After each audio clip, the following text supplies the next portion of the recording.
Good morning. Welcome to Western Hills Christian Church. Whether you're here with us in the room or joining us online, we want to welcome you on this Father's Day. Would you please stand with us as we begin to worship this morning?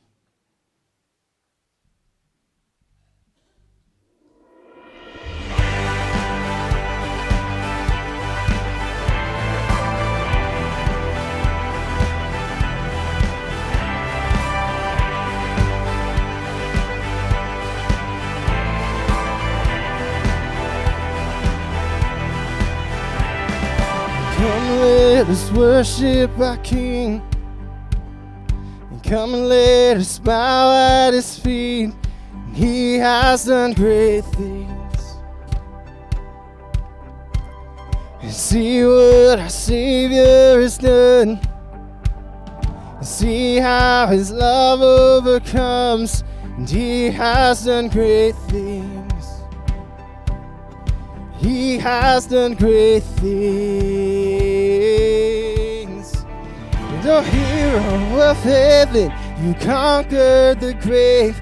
You free every captive and break every chain. Oh God, you have done great things. We dance in your freedom, awake and alive. And Jesus, our Savior, your name lifted high. Oh God, you have done great things.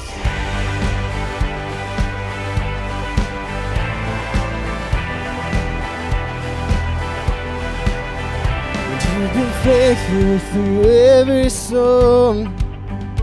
You will be faithful forevermore. You have done great things. And I know you will do it again. For your promise is yes and amen. You will do great things. God, you do great things. And the hero of heaven, you conquered the grave. Free every captive and break every chain. Oh God, you have done great things. We dance in your freedom, awake and alive.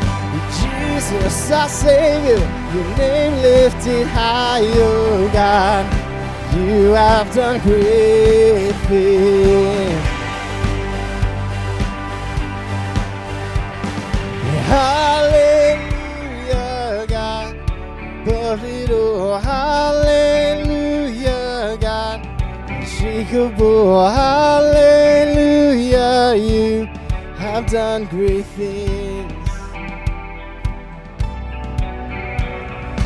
Hallelujah, God, above it all. Hallelujah, God, unshakable. Hallelujah, you have done great things. You've done great things.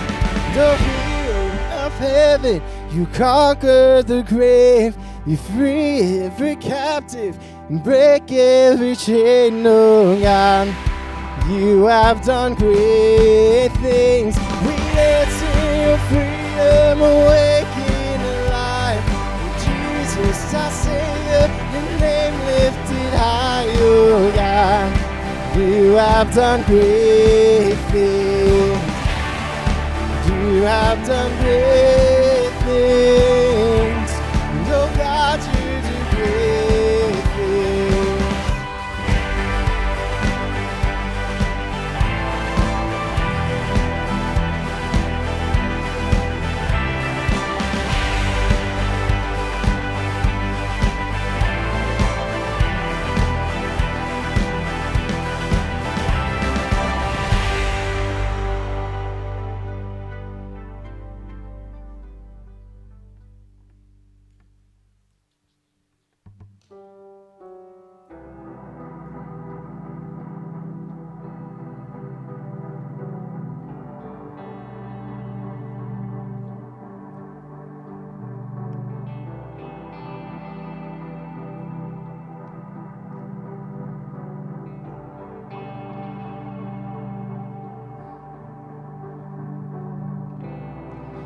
Walking around these walls, and I thought by now they'd fall, but you have never failed me yet.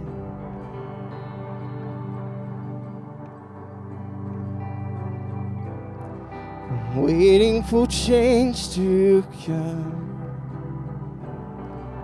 knowing the battle's won, for you have never failed me yet.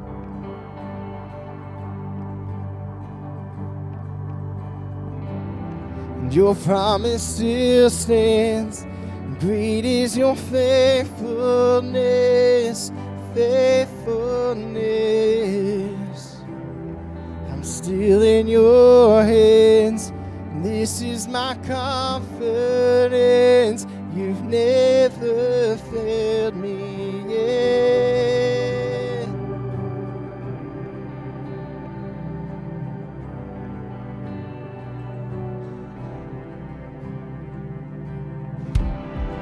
And I know the night won't last. Your word will come to pass. My heart will sing your praise again.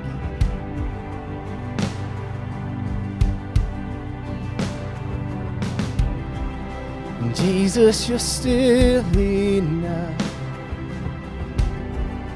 Keep me within your love. My heart will sing your praise again.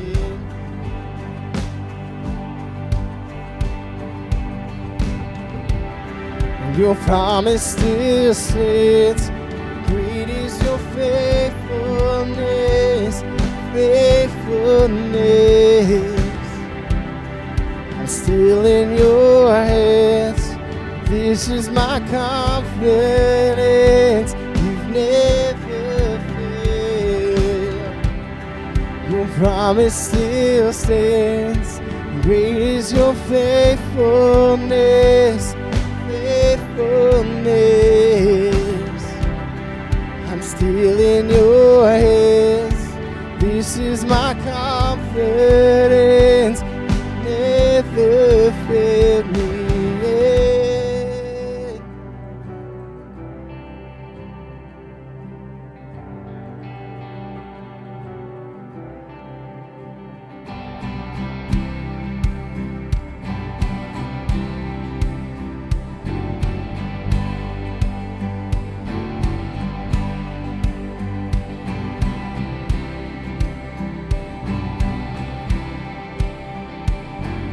Declare this morning, we will see him move mountains. And I've seen you move the mountains. And I believe I'll see you do it again. You made a way when there was no way. And I believe I'll see you do it again. I've seen you move the mountains, and I believe I'll see you do it again. You there was no way, and I believe I'll see you do it again. And I'll see you do it again.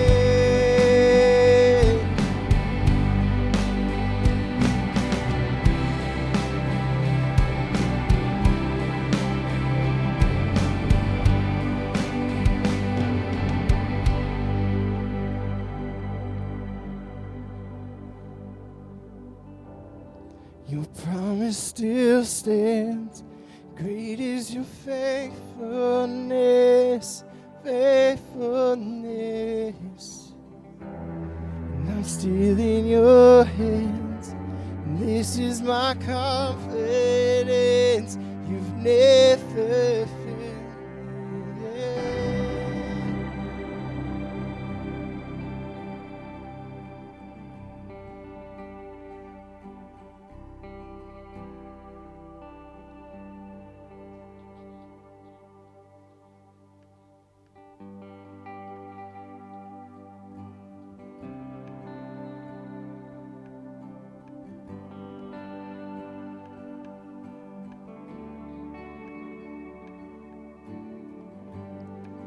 Amazing love that welcomes me, the kindness of mercy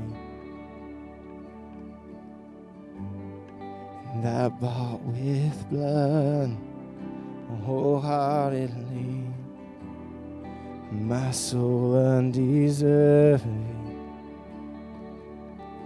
And God, you're so good. God, you're so good. God, you're so good. You're so good to me.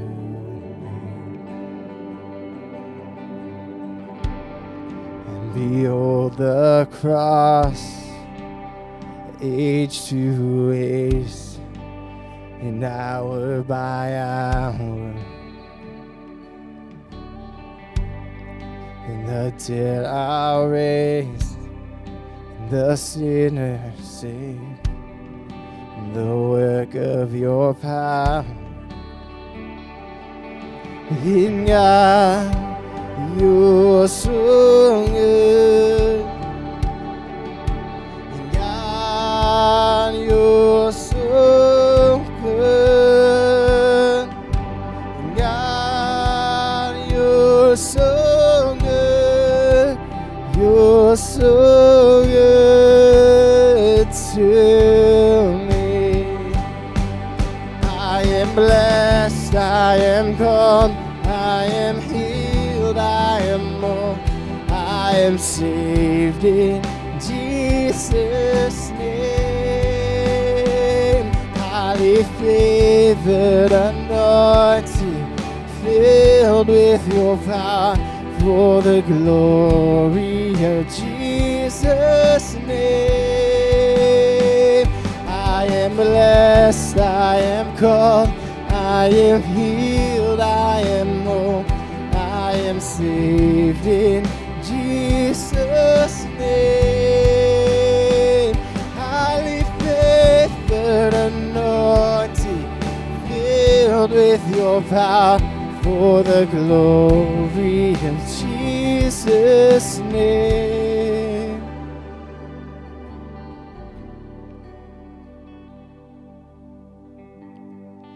And should this life bring suffering, Lord, I will remember what Calvary has bought for me, both now and forever. Sing this out. In God, you're so good.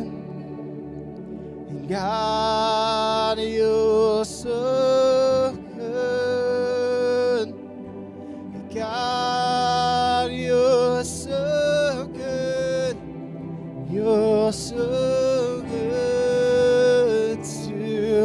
me. And God, you're so good. And God, you're so good.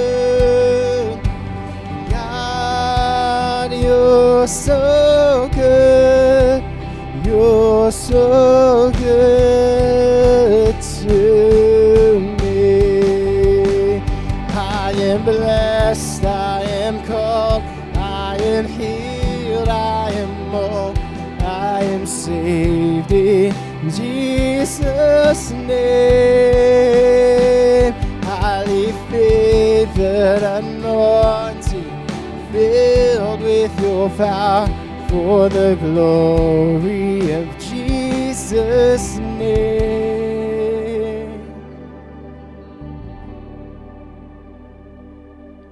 And God, you're so good. And God, you're so good. And God, you're so good. You're so good to me. Amen. You may be seated.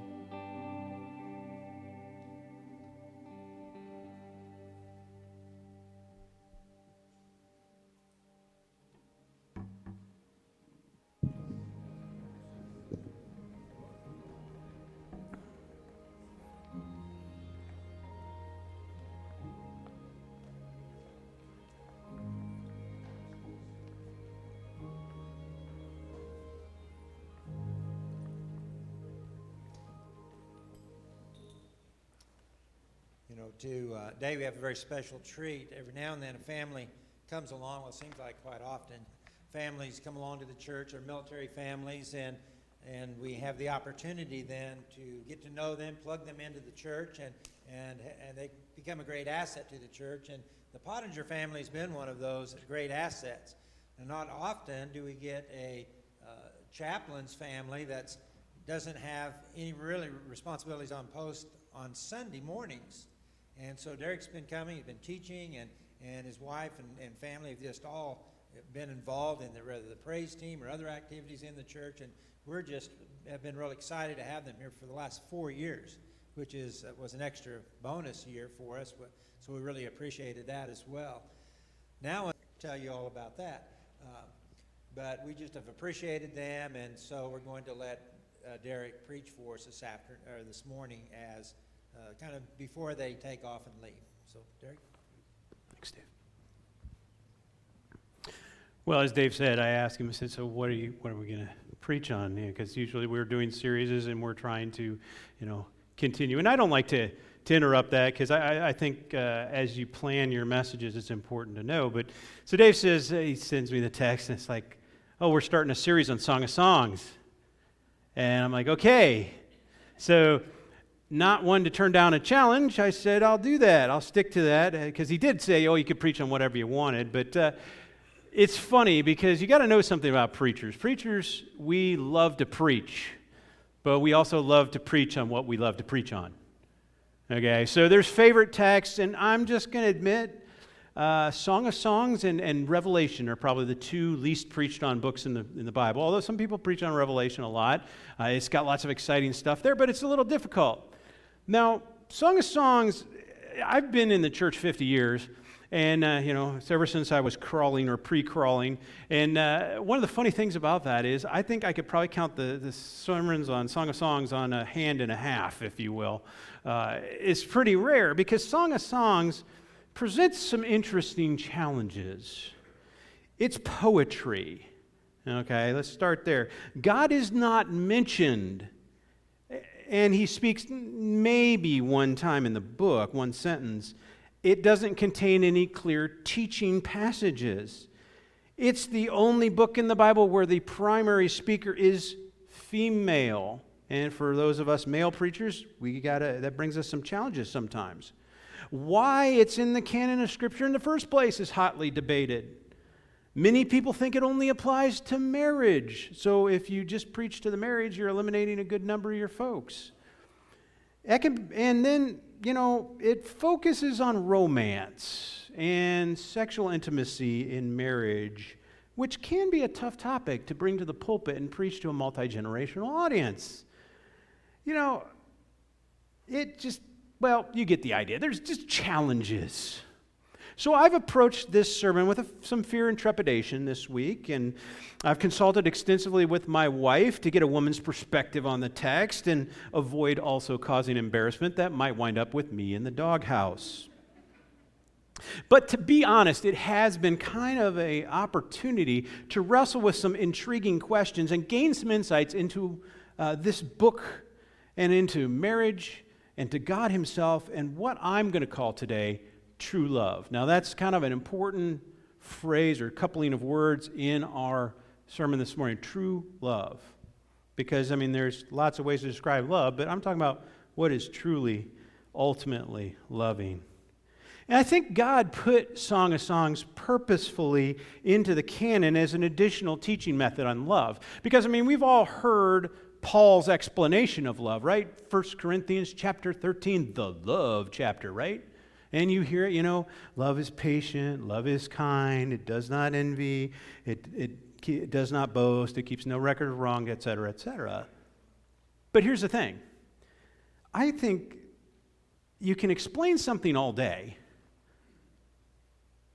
but still not quite get it. And that's why there's YouTube. You see, it's like you're working on the car. I've done this many times, and I'm just going, why will this not fit? Am I doing it wrong?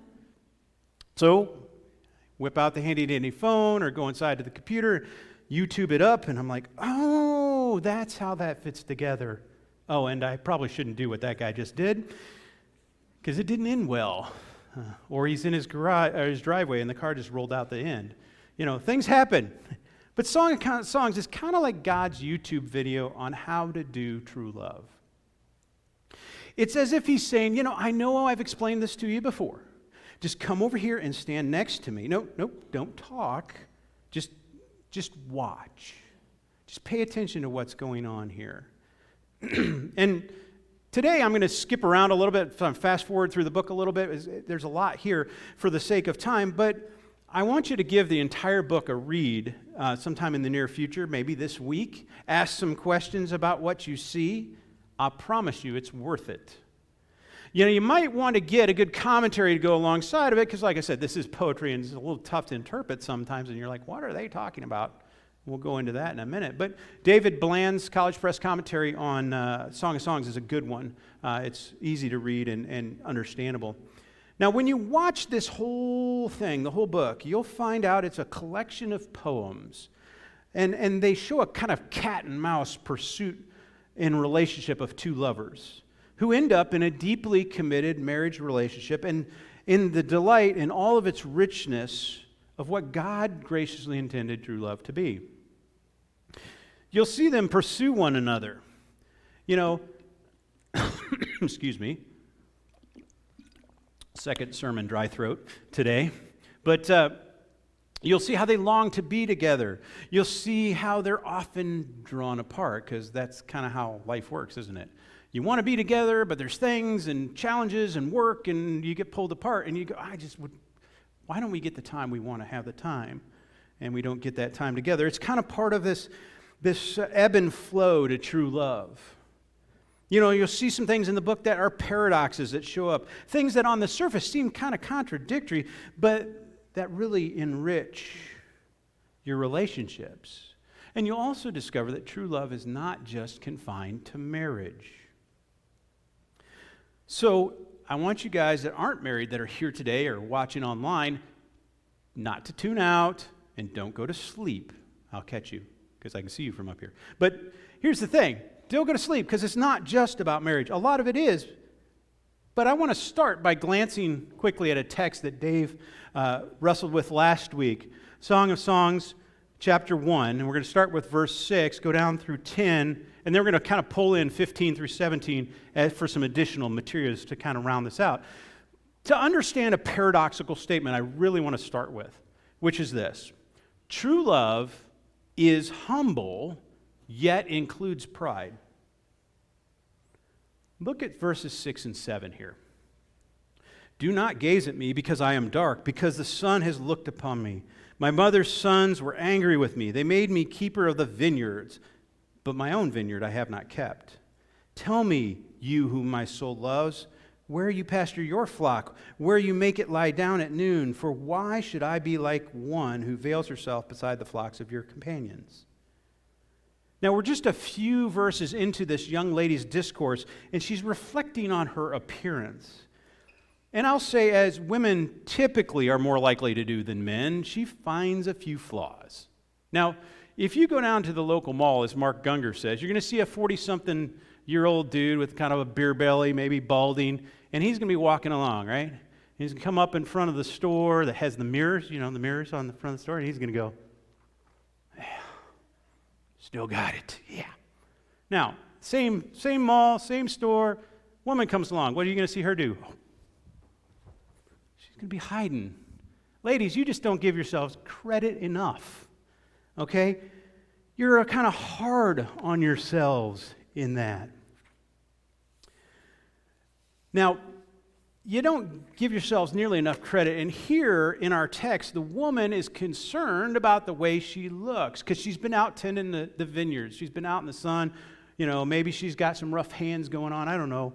But she's tanned and dark. Her cruel, as I'm going to call them, older brothers have forced her to work out in the hot sun.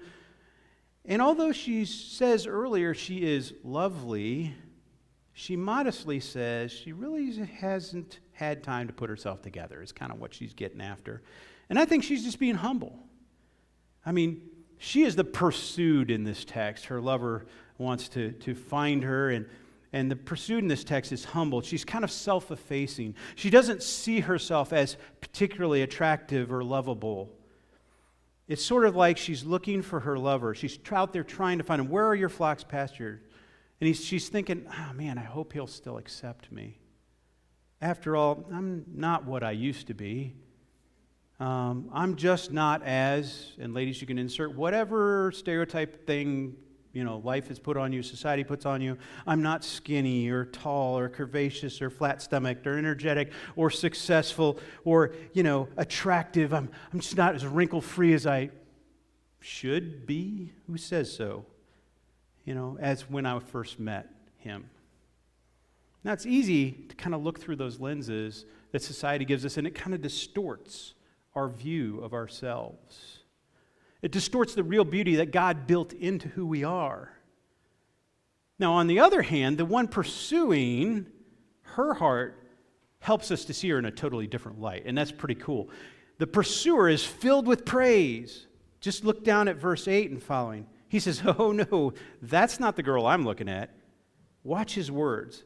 If you do not know, O most beautiful among women, follow in the tracks of the flock and pasture your young goats beside the shepherd's tents. I compare you, my love, to a mare among Pharaoh's chariots. Your cheeks are lovely with ornaments, your neck with strings of jewels. Skip down to 15 for just a second, where he exalts in her beauty again, tells her what she looks like in his eyes. Behold, you are beautiful, my love. And when he says behold, that just means, look at this, look. Behold, you are beautiful, your eyes are doves. It's like the bright eye, flock of doves flying up into a sunny sky. Let's analyze this a little bit. I mean, it is poetry after all. He calls her, oh, most beautiful of women. Guys, go home and try that on your wife. And she's going to think you've been up to something, but, she might laugh. But she does want to know that in your eyes, she is the only woman for you. You have eyes for her alone. The woman's lover kind of playfully tells her, you just go follow the sheep. You'll find me. Follow the sheep tracks. You'll find me. Go wander past the shepherds out there and note their reaction. That whole mare among Pharaoh's chariots thing, that's an ancient warfare tactic. And it's kind of interesting. Because what they would do is Pharaoh, you know who pulls Pharaoh's chariots, right? It's the stallions. Big, strong male horses. Well, the enemy army would go out there and go, let's get a mare in heat and send her out there. Because you know what happens to stallions when they just go, whoa, And being the animals that they are, they go that way. And I don't think he's trying to say, go out there and let the shepherds ogle you or be an object. That's not at all what he's getting at. What he's saying is, look, what man could possibly not find you attractive? Don't get this wrong. It's simply that he recognizes anyone should be able to see the beauty that God has created in her. She is beautiful. She is. And this isn't some rose-colored glasses thing either. We all know that most of us aren't bombshells or hunks, okay? But the point is, when you love someone, you highlight their best qualities. You look at the best in them. Sure, you recognize their imperfections, but even imperfect people can be truly beautiful. Now, a lot of beauty being in the eye of the beholder is in our attitude towards the one we love. But when the pursued is praised by the pursuer, you know what the outcome is? The outcome is royal delight. Look at verses 16 and 17. The woman sings back to the man after he's praised her beauty, "Behold, you are beautiful, my beloved, truly delightful. Our couch is green, the beams of our house are cedar, our rafters are a pine." Now, you and I probably get the "you are beautiful and truly delightful" part, right? But what's with the cedar beams and pine rafters? This woman sure is into construction. No. That's not it. When the man pursues the woman and praises her despite her humility, she starts to feel different. She feels like a queen in the palace. Now remember where the average person lived. Okay, probably some little mud brick house. And that mud brick house begins to feel like Versailles. When someone experiences true love, their outlook changes. Now, they may not be royalty with all of its attendant magisterial respect, but they start to kind of feel that way. Through the book, these two lovers repeatedly cast their relationship over and over again in a royal light. Now, I get it. For most of us, that's probably a really weird image. It may not be like that, but remember, this is poetry. Beyond what you can see, praising friends, brothers in Christ, sisters in Christ, co-workers, really kind of anyone, seeing them in their best light is how you embody true love. Are they perfect? No. But they are lovable. Despite all the physical descriptions you see in the book, this is no shallow surface relationship based on physical attractiveness alone. A bond of far greater depth is at work here. And when we truly love one another, as we can see the vistas of chapter 2 start to unfold, we see that true love builds up a bond of unshakable commitment. And our female guide here speaks with excitement and joy as she shows us that the pursued, she knows passionate commitment. She knows what it's like to be really into this man. She says in verse 3 of chapter 2, "As an apple tree among the trees of the forest, so is my beloved among the young men. With great delight I sat in his shadow, and his fruit was sweet to my taste." Now, fruit trees are pretty cool, aren't they? I mean, think about it. Fruit trees, a whole orchard, they bloom in the spring and they're bursting with all kinds of beautiful colors. Then they put on fruit dripping sweetness in a wide variety. Not to mention, they provide cooling shade in the heat of the day or a shelter from a passing shower. And true love can be like that. Just being present is part of being one who truly loves. Delighting in the presence of the other refreshes and invigorates. It's as if she's there saying, there is no place else I'd rather be than with you. Hanging out with you, it's her safe space, her trusted place. And when you do that, true love tends to knit hearts together. And again, while marriage is the quintessential and most physically intimate expression of true love, it's not the only relationship that, when done right, refreshes, relaxes, and restores. See, a deep bond of unshakable commitment requires not just an openness to enjoying one another, but it requires the pursuer to take some bold actions. Look at verses 4 through 6 in chapter 2 here. It says this, "He brought me to the banqueting house, and his banner over me was love. Sustain me with raisins, refresh me with apples, for I am sick with love. His left hand is under my head, and his right hand embraces me." Now, again, poetry, the banqueting house. Some translations call it the house of wine. It is a place of celebration and feasting. Because when you truly love, you celebrate your love. You don't just go, "Oh, I kind of love them. It's okay. We'll just kind of hang out and, You celebrate. You feast. This man took his girl to a place of celebration. And I ask, do you take the intentional time to enjoy loving your lover? I know I don't take enough. Do you creatively let them know what they mean to you? Well, I'm not the best at that either, to be honest. But maybe, here's an idea. How about we join together in an experiment? Between now and August 21st, let's see what happens when you celebrate your love for your lover through some extra time, some extra effort, some extra money, some extra creativity. You in on that? Let's see what we can do. Beyond celebration, though, the man in the Song of Solomon shows us that you must claim your love. Okay? This banner over me is love. We may have sung that when we were little kids. His banner over me is love. That's a military concept. He's planting his flag not in conquest, but for her profit, promotion, and protection. He puts his military standard out there. He desires for her a safe place. Here she can excel and take risks. Do you see how that could apply in other relationships? Create a place where people can excel and take risks, where their God-given beauty can be revealed, where their potential can be brought forth. And think about what is his reaction when she wins? He's like, "You go, girl. All right. That's my baby. That's my friend. Just look at what they can do." And this is his exclusive opportunity. As she says later in the book, she is his and he is hers. Period. And we'll talk more on that in a few minutes. But when we truly love, we can ask, how can I set you up for success? How can I create an environment where you can be everything that God meant you to be when he made you?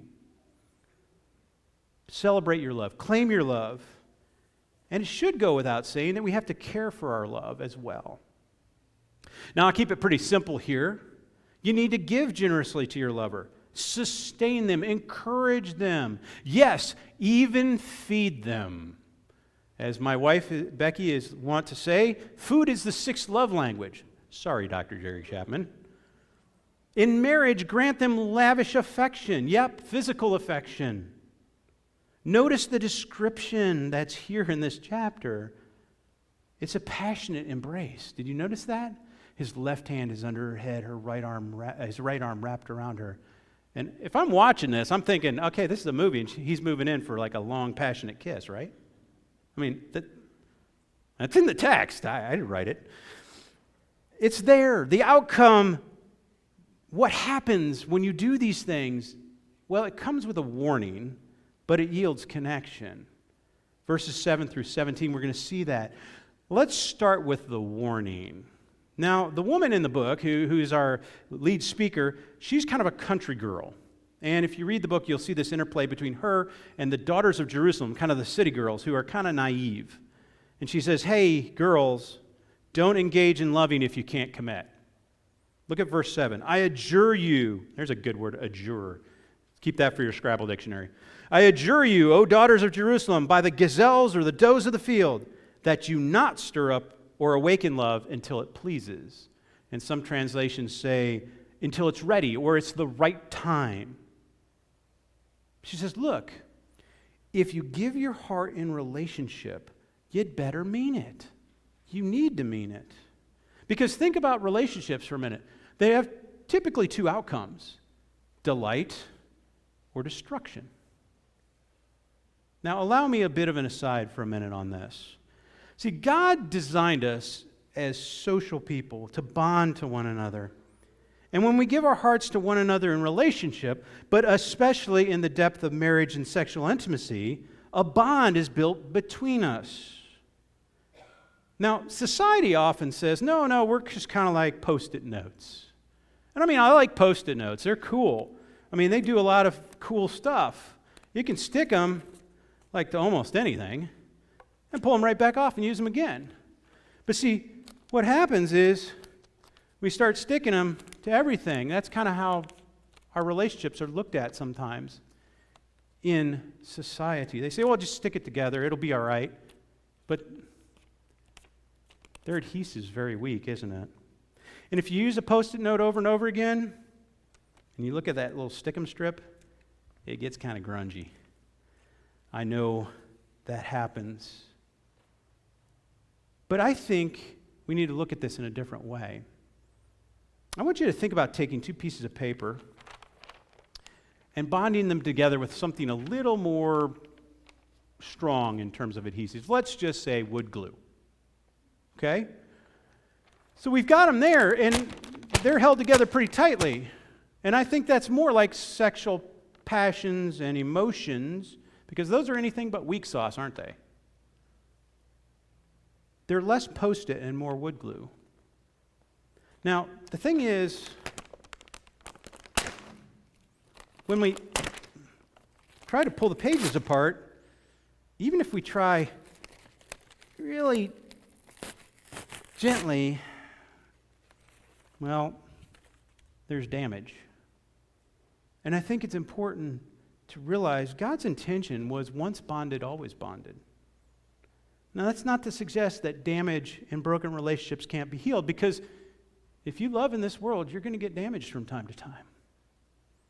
You know, people are going to betray you. You're going to have a falling out. You're going to have differences of opinion or values. You might even be separated by death or distance. Sometimes severe damage can happen that only God can heal, but heal He can. And that's in the heart of the woman's warning here. It says, don't engage in a relationship if you can't commit, because true love requires commitment. And commitment, well, it comes with the fact that human beings are going to disappoint because we're broken, we're fallen. Sometimes we're just horrendously selfish. To love is to risk. As C.S. Lewis put it, to love is to be vulnerable. Love anything and your heart will be wrung and possibly broken. If you want to make sure of keeping it intact, you must give it to no one, not even an animal. Wrap it carefully round with hobbies and little luxuries. Avoid all entanglements. Because Lewis knew, if you love in our world, you're going to know pain. So be warned. But she's much more interested in giving the warning, but then moving into the delights of true love. As much as our amazing young lady wants to be careful about that commitment, she's more interested in portraying the ecstatic delights of what a committed true love relationship really looks like. You see, when true love builds a bond of unshakable commitment, your relationship becomes a place of passion, of excitement. Look at verse 8. She's like there, and she says, the voice of my beloved. Behold, he comes, leaping over the mountains, bounding over the hills. My beloved's like a gazelle or a young stag. Behold, there he stands behind our wall, gazing through the windows, looking through the lattice. Less poetically put, in a more modern context, it's as if her love is away on business or something. She's anxiously awaiting his return and the joy that that brings. And suddenly, she hears his car in the driveway. It's sort of like, there he is. My favorite person's home. And remember, it's poetry. Don't take the man's behind the wall gazing through the lattice thing the wrong way. It's the flip side. It's his desire to be with her. He's like, where is she? I can't wait to get to where she is. He just wants to get to where she is. She wants to be where he is. They just love being together, and they get excited when life's times of separations, which are normal, are ended. You know, perhaps we could learn to pause upon reentry to our own homes and relationships and savor it just a little bit more. That might make for some more delightful relationships, might it not? If you have an unshakable commitment to one another, your relationship also becomes a place of sanctuary. Now, I want you to visualize with me in your mind's eye the encounter that follows in 10 through 13. Chapter 2, 10 through 13 says this, "My beloved speaks and says to me, 'Arise, my love, my beautiful one, and come away. For behold, the winter's past, the rain is gone and over. The flowers appear on the earth, the time of singing has come, and the voice of the turtle dove is heard in our land. The fig tree ripens its figs, and the vines are in blossom. They give forth fragrance. Arise, my love, my beautiful one, come away.'" Now, a true love relationship is a relationship of exclusivity. Notice the call to come away. To where? Where are they going? Well, in this case, to their vineyard, to the secret garden. And yes, there is a good bit of intimate innuendo in that, but we won't go into it right now. As I said, Becky helped me craft this message. And one of her concerns is to keep the intimate in our relationship private. And it should be her concern and mine. Let me repeat that for a second. The intimate in your relationship should be private. It should be exclusive. Now, right now, guys, I am speaking to those who are married, the marriage relationship right now. Your marriage should be a sanctuary. It should be a sacred space apart, a God-ordained place of connection at the deepest level. No one else should be allowed in, and what passes between you shouldn't necessarily be allowed out. It's not a place for others. And sadly, in our current cultural and technological reality, I have to add, whether in person or virtually, okay? Marriage is a God-ordained, God-designed, church-sanctioned, publicly affirmed union of an individual man and an individual woman intended to join them together in the service of God for His glory. Now, I can't explain all that right now, so go get Christopher Ash's book, Marriage, Sex in the Service of God. It's a good book, about 400 pages, a little technical, but if you want to understand the purpose of marriage, I think he does one of the best jobs I've ever seen of explaining it.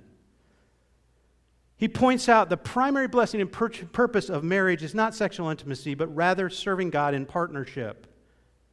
This, in turn, leads to the blessings of intimacy and love and friendship and children and order in society and a rediscovery of faithfulness, becoming who God intended us to be as the true heart of marriage. True love requires a lot to forge this unshakable commitment. And the pressures of society, the things that seek to destroy true love, are not really new, are they? Notice our wise, battle-tested warrior queen teaches us some stuff in the next couple verses about how your relationship must become a place of protection. Verse 14, she's calling out to the man here. She says, "My dove, in the clefts of the rock, in the crannies of the cliff, let me see your face, let me hear your voice, for your voice is sweet and your face is lovely." And we're like, wow, she really wants to be with him. Notice what she says in 15. "Catch the foxes for us, the little foxes that spoil the vineyards, for our vineyards are in blossom." She's seen some stuff. She craves her lover's company and wants to see his face and hear his voice, but she also needs him to step up and vanquish the foxes trying to destroy their fruitful vineyard. See, relationships have enemies because the one who created true love and true love relationships, God Himself has an enemy, doesn't He? And that enemy seeks nothing more than take his minions and war against the very things that God pronounces good. You got to protect your relationships, sometimes aggressively. And that might mean you have to unplug from media or the internet if that's causing harm through negativity or criticism, comparison, or maybe even the false intimacy of pornography. Anything that drives a wedge between you, rid yourselves of it. Get rid of it. If it's harming your commitment, stop it.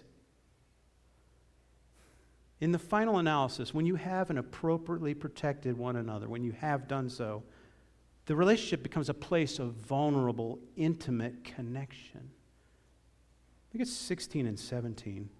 In 16, our songstress shouts out, "My beloved is mine, and I am his. He grazes among the lilies until the day breathes and the shadows flee.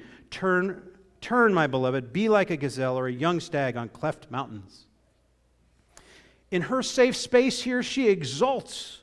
She is his and he is hers, and that's that, period. That's unshakable commitment. And the rest of 17, well, just to keep this G-rated, let's just say they enjoy their royal retreat all night long. Okay? That concept of a royal retreat is something that plays out through this book. Just as the lovers in Song of Songs look at each other with visions of royal majesty and richness and extravagance that come to mind, true love kind of looks through a mythic royal lens in this book. The pursued clearly sees a king or queen arriving. Flip over to chapter 3 for a second. Begin with verse 6. And you see this vision in the woman's mind's eye when her lover comes in. And this is really interesting. "What is coming up from the wilderness," she says, "like columns of smoke, perfumed with myrrh and frankincense and with all the powders of a merchant? Behold, it is the litter of Solomon. Around it are 60 mighty men, some of the mighty men of Israel, all of them wearing swords and expert in war, each with a sword at his thigh, against terror by night. King Solomon made himself a carriage from the wood of Lebanon. He made its posts silver, its back gold, its seat of purple. Its interior was inlaid with love by the daughters of Jerusalem. Go out, O daughters of Jerusalem, and look upon King Solomon with the crown with which his mother crowned him on the day of his wedding." I mean, in her day, there is nothing more majestic and awesome than the royal procession of King Solomon. It's the lavishness of his reign played out in visual form. I mean, think about his reign for a minute. People came from around the world to hear his wisdom. You know, he has so many magnificent buildings to look at. They would sample the opulence of his banqueting hall. And do you remember what the Bible says about the silver in Solomon's day? He had so much, it just wasn't worth anything. Like, silver, what do I do with that? Can you put that in a corner somewhere? I mean, it's almost like that. Just so much. Imagine that. The sight of columns of smoke, or maybe dust kicked up by the wheels of the host proceeding, with the king and his standards snapping in the freshening breeze. 60 of the finest soldiers of the world has ever seen march with him, and nothing could assail him. He rides in a magnificent carriage adorned with silver and gold. I mean, I'm sure this is how Debbie looks at it when Dave rolls up in the pickup. No, I'm kidding. I kid. I didn't want to make myself all the examples in the sermon. Now, honestly, ladies, and you two guys, how many of you even remotely imagine the glory of your pursuer like that? Maybe there was a time when you just delighted in their coming. But, you know, most of us, granted, aren't as inventive with the imagery as the woman in Song of Songs, even if we tried our best. But we could try. I mean, if you even tried 50% more to think about your love through a mythic royal lens, wouldn't that likely improve your relationship? I mean, could you learn to look at their entrance as the entrance of a king or queen? I mean, remembering who they actually are, all of us. Think about who God made us. We are the special creation of God in His image, a son of Adam and a daughter of Eve. The pinnacle of creation they looked at and said, very good. There's a respect due to them in view of just who they are. But let me, like our woman, issue a warning. Now, for your spouse to see you more as a regal personage than a royal pain, you got to build their ability to do so. So the pursuer arriving as the king or queen has to have some worthiness. They have to be worthy of praise. I mean, it's really hard to praise someone who just, I can't find anything to praise them about. You've known a few people like that, but there's still something. Look at chapter 5. We're getting towards the middle end of the book here. Chapter 5. There's not 10 chapters. 5, verse 10. She says this, "My beloved is radiant and ruddy, distinguished among 10,000. His head is the finest gold. His locks are wavy, black as a raven. His eyes are like doves beside streams of water bathed in milk, sitting beside a full pool. His cheeks are like beds of spices, mounds of sweet-smelling herbs. His lips are lilies dripping with liquid myrrh." And there's a lot of imagery here. You can just imagine. His arms are rods of gold, set with jewels. Do you see what she's describing? It's like a statue of the king in all of his glory.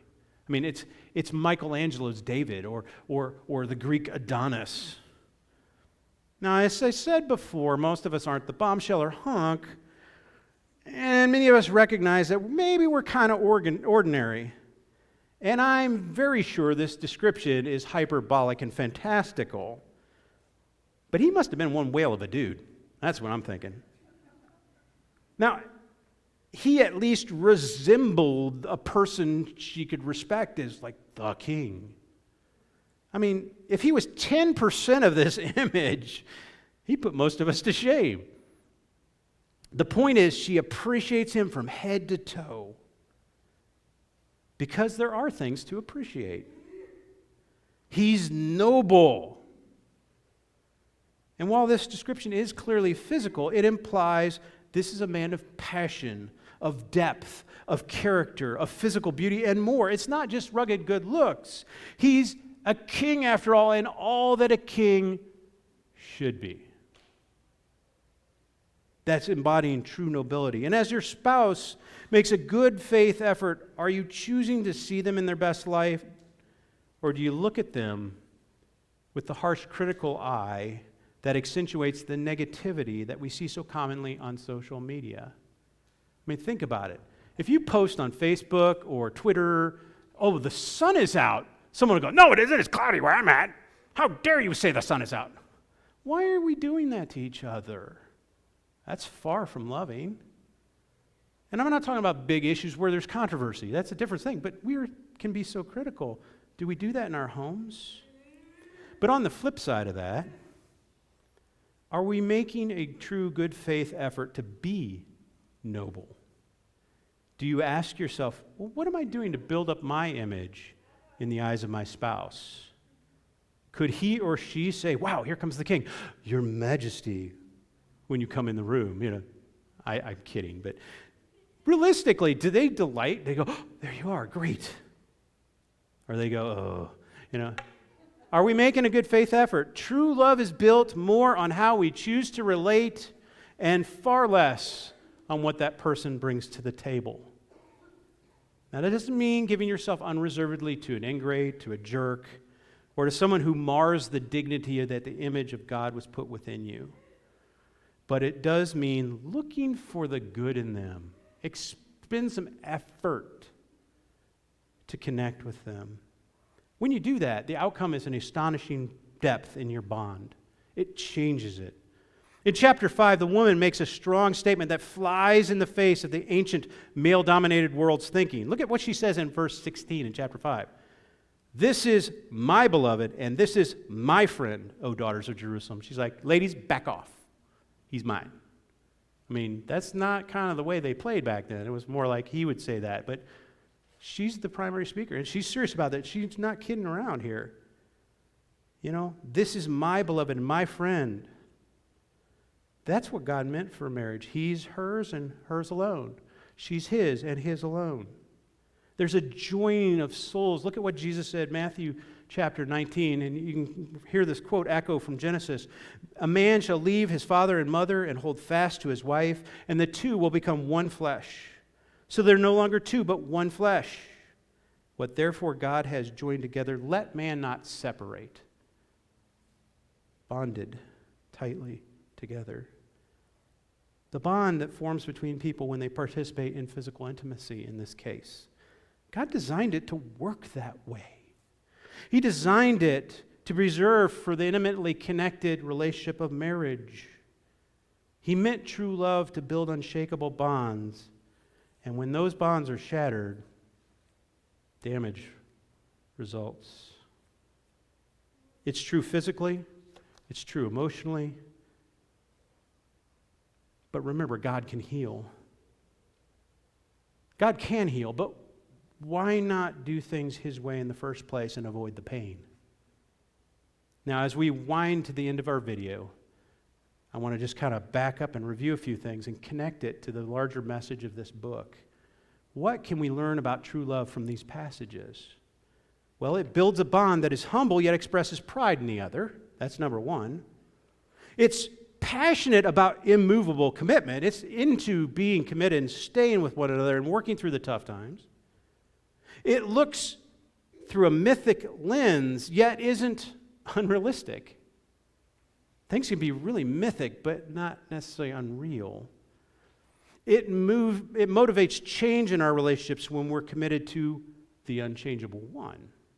This is where this book does a little bit of a flip. See, God doesn't intend the committed bond of true love to be only expressed in marriage, but He did establish marriage as the quintessential and physical human expression of it.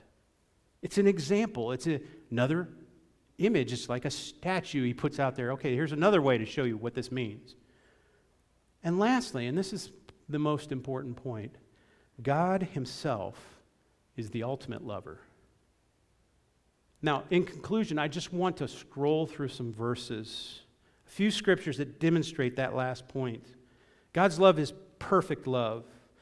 He's always preferred to show us in addition to telling us about it. Now think about these verses. John 3:16, you're familiar with that. You've seen it at football games. Hopefully someday we'll be seeing it at football games again. I hope that comes soon, But don't forget verse 17. Verse 16 says, God so loved the world, He gave His only Son. Whoever believes in Him will not perish but have eternal life.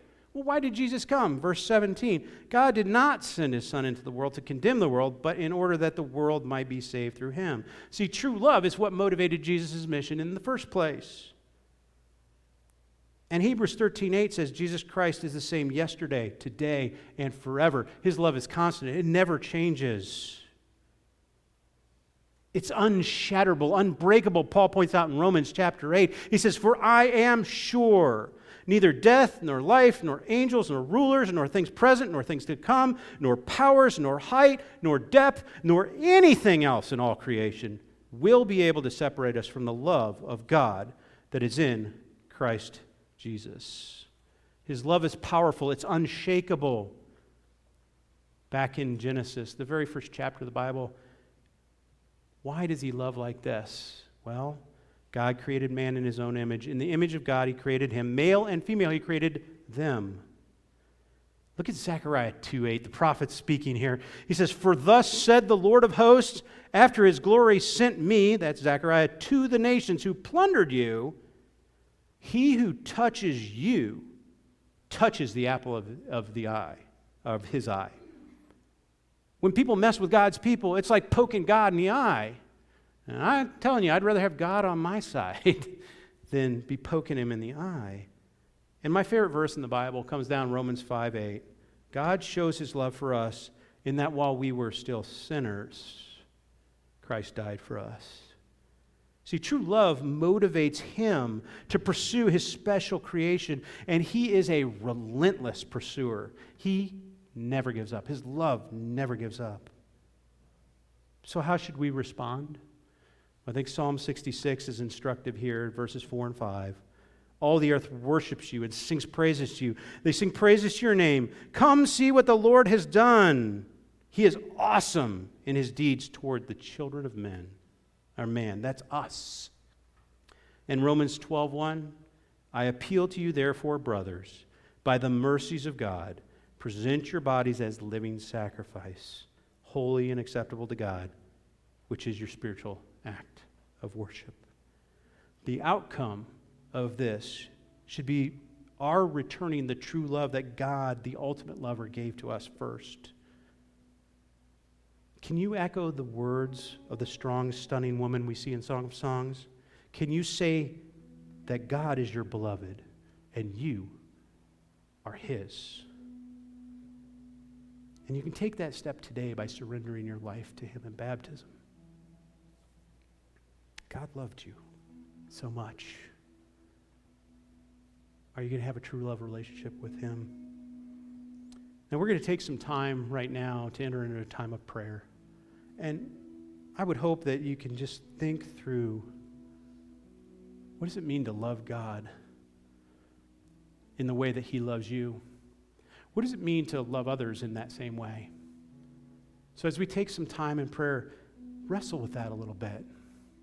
How can I build a truly loving relationship with spouses, friends, neighbors, coworkers, whomever the Lord brings across our path? Let's pray.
There's no shadow you won't light up, mountain you won't climb up, coming after me.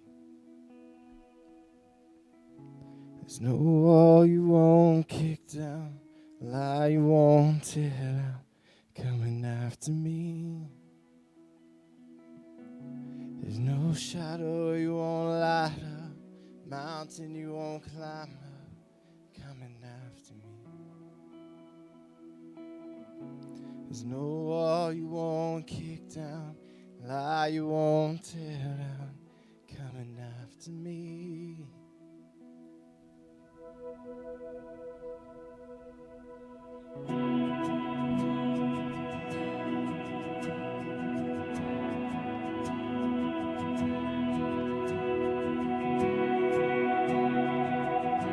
You stand with us as we worship. Before I spoke a word, you were singing over me. And you have been so, so good to me. Before I took a breath, you breathed your life in me.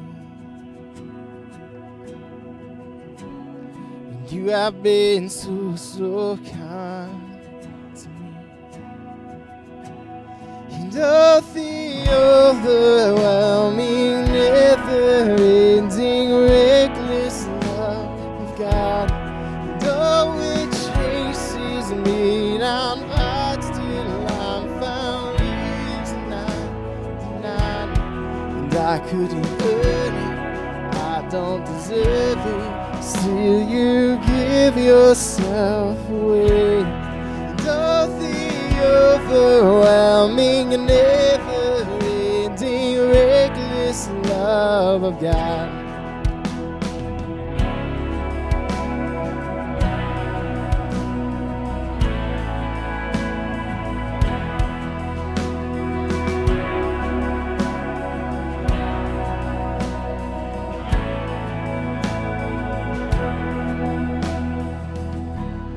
When I was your fool, still your love fought for me. You have been so, so good to me.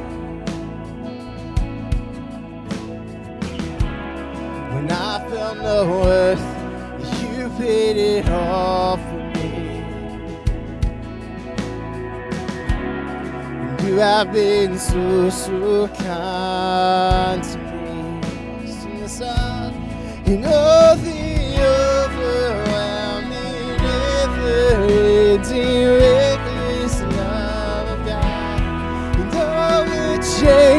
chases me down, fights till I'm found. Leaves 99, and I couldn't earn it. I don't deserve it. Still, you give yourself away. Oh, the overwhelming, never-ending, reckless love of God.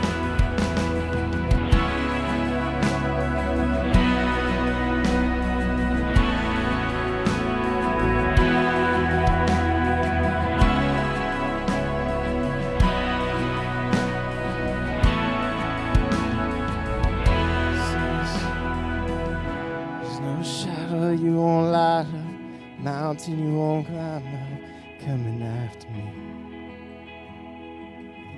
There's no wall you won't kick down, lie you won't tear down, coming after me. There's no shadow you won't light up, mountain you won't climb up, coming after me. There's no wall you won't kick down, lie you won't tear down, coming after me. There's no shadow you won't light up, mountain you won't climb up, coming after me. There's no wall you won't kick down, lie you won't tear down, coming after me. There's no shadow you won't light up, mountain you won't climb up, coming after me. There's no wall you won't kick down, lie you won't tear down, coming after me. And oh, the overwhelming, never-ending, reckless love of God. And oh, it chases me down, fights till I'm found, leaves 99, and I couldn't earn it, I don't deserve it. Still, you give yourself away. And oh, the overwhelming, never-ending, reckless love of God.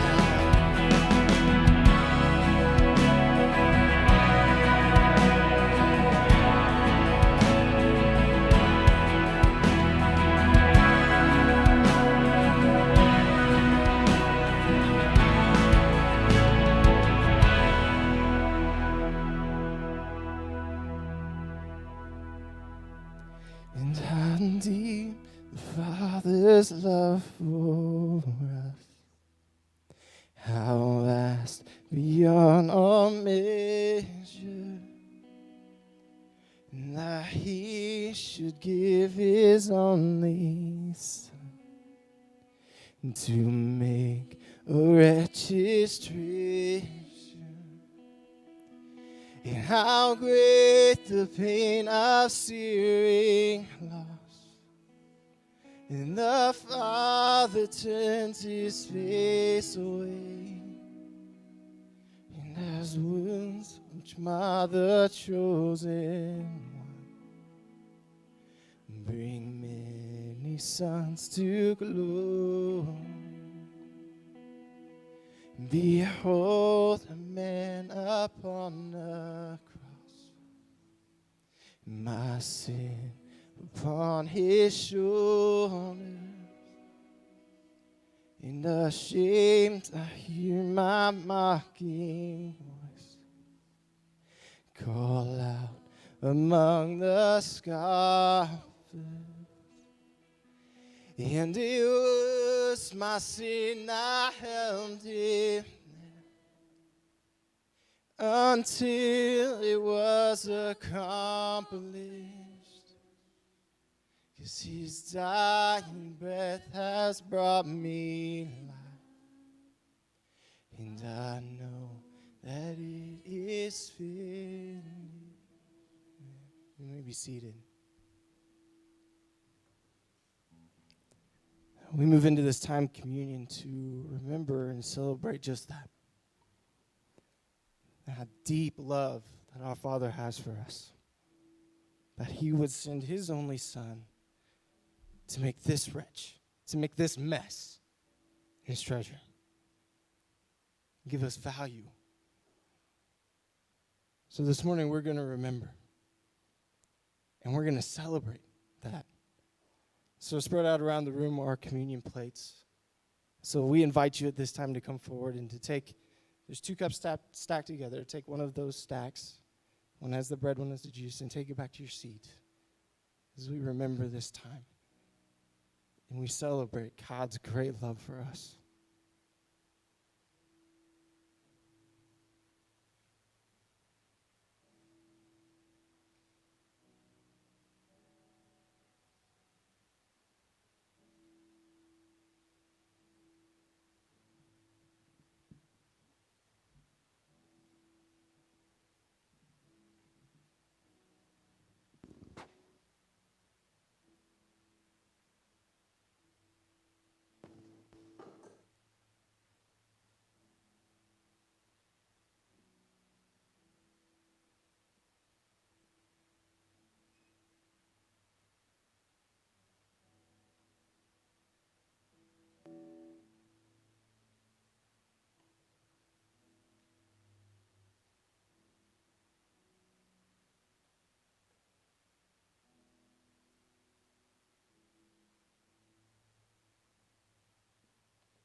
One of the reasons that we give you a chance to make an offering is because it's a declaration of our trust in who Jesus Christ is and who God is and that he'll provide for us.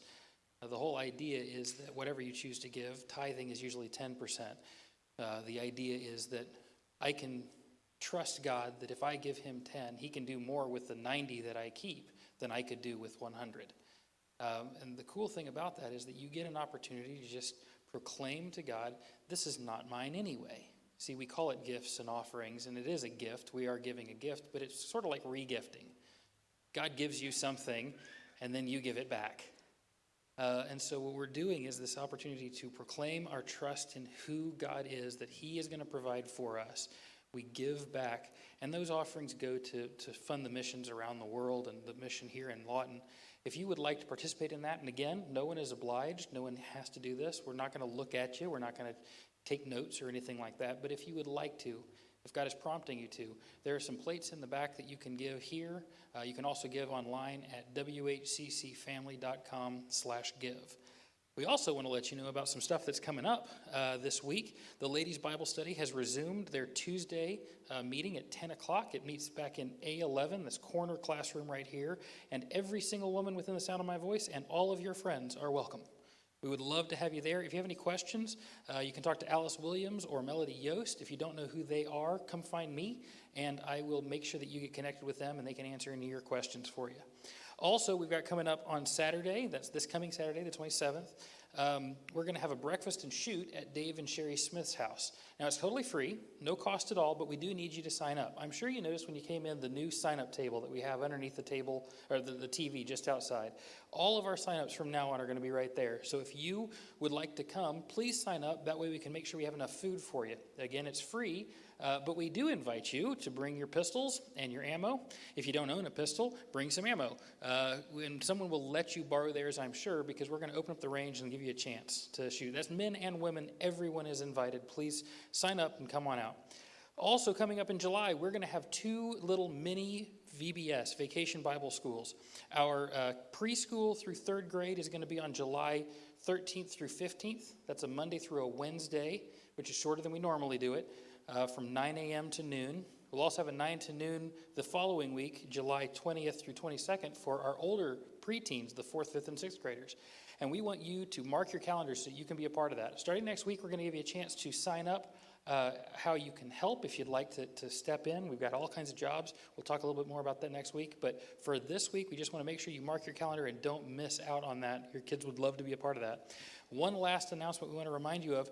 Last night, Echoes had a benefit that they hosted here, and between the money that was given here and the money that was given at the GoFundMe page, they are within $70 of their goal. So if you didn't get a chance to give and you'd like to, you can go to GoFundMe.com and search for Benny and the Jet, and you'll see it. It's got the Echoes. It's a picture of two boys and a little logo. You'll find it, not hard to find.